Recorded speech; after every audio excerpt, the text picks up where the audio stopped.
I'll talk about some tricks that we made to captivate audience and also being as interactive as possible.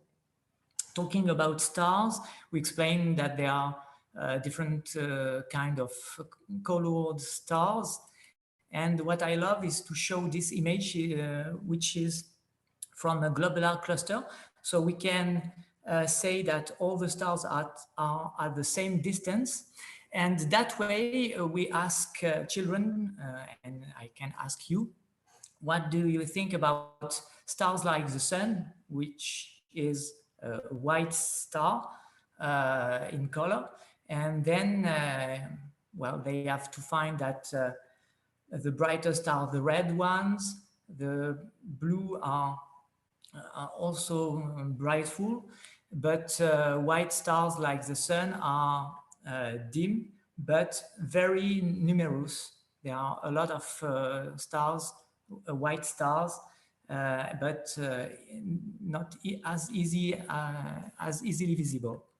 So this image is a simple image made by the Hubble Space Telescope, can make interrogations with the students and help to have a lot of information about stars that way. So this is just with a simple thing. I have the possibility to draw images on different places into my dome. So sometimes I ask people, I ask students if they can tell what side of the moon you can show on Earth. So you have to choose. So put your hands left hand if you think that it's the left image, or right hand if you think that the right image is the visible. Yeah, sure, Carrie. So in the dome, we ask to point with the finger where is the good image concerning this, and the far side if you want to change. So other things that I use is to ask comparison of size.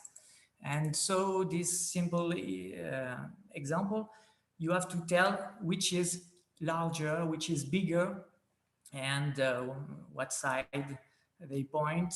You have to talk about the size of things, and you can compare that way the Earth and Jupiter, the Sun and Jupiter, and the Earth and the Sun.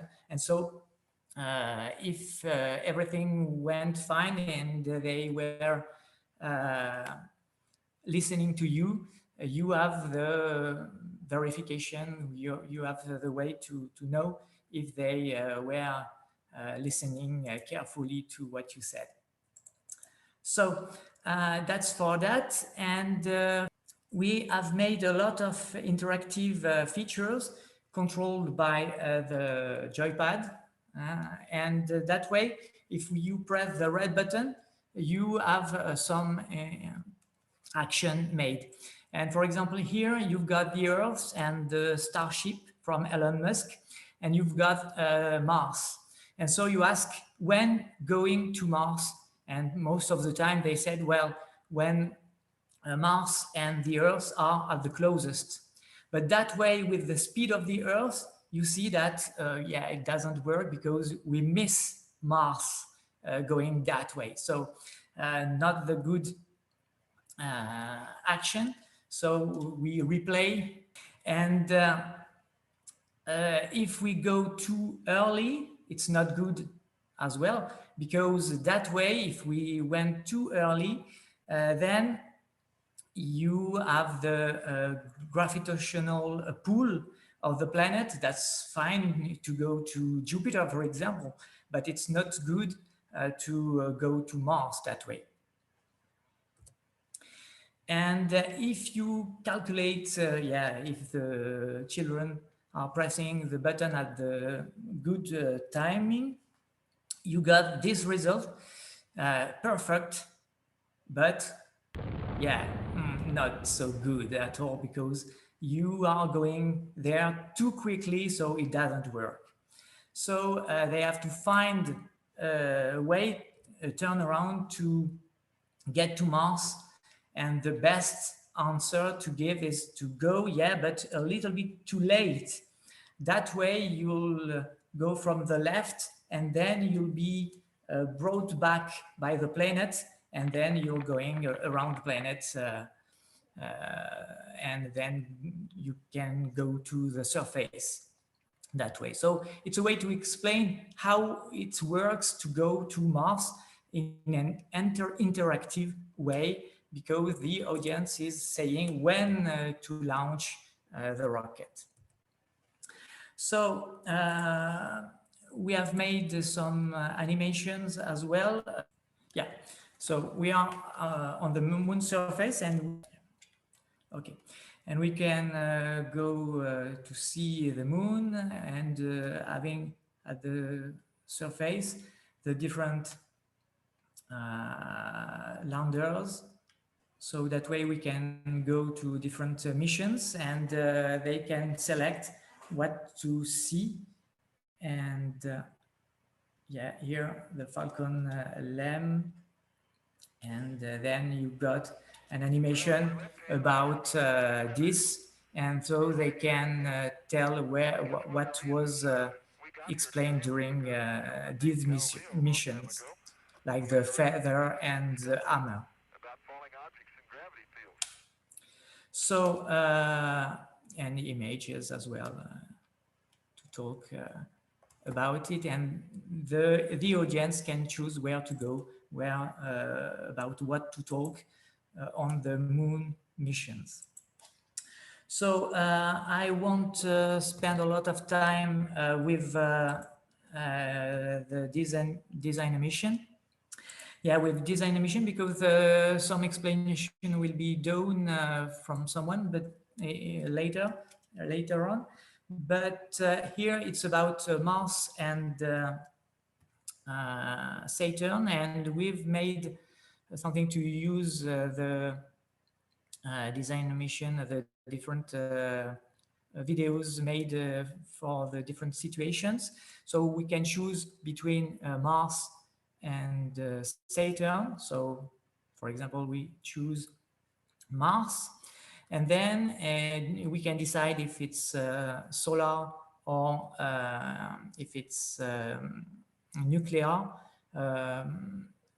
and so we can use solar, for example, and decide if we are landing or if we are rotating around the planet.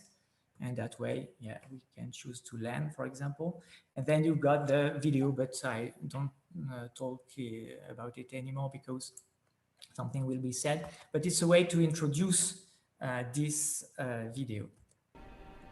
And we begin with that, with the launch, with a tourist mission. And after you've got the animation. Dealing about interactive way to give answers, I've made something about the seasons.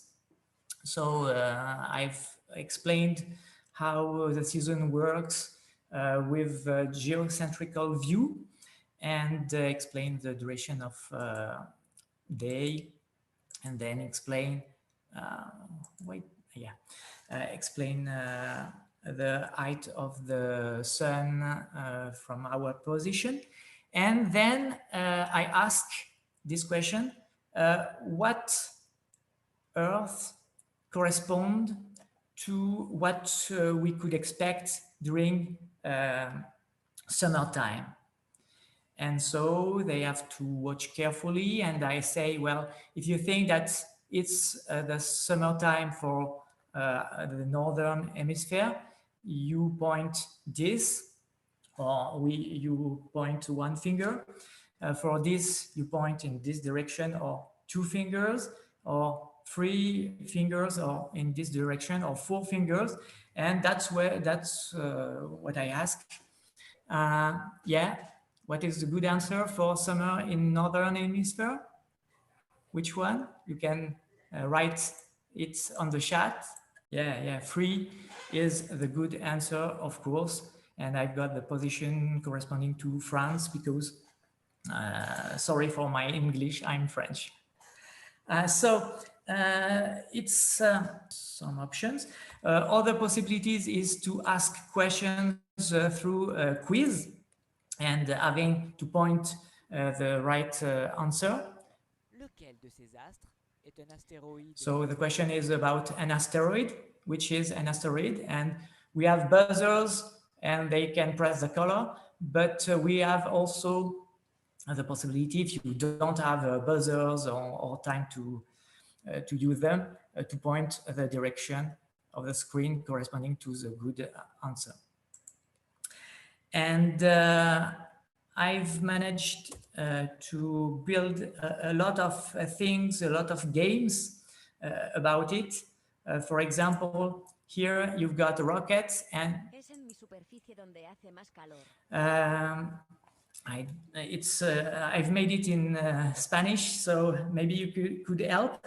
I have to land on the correct planet, which is maybe the hottest.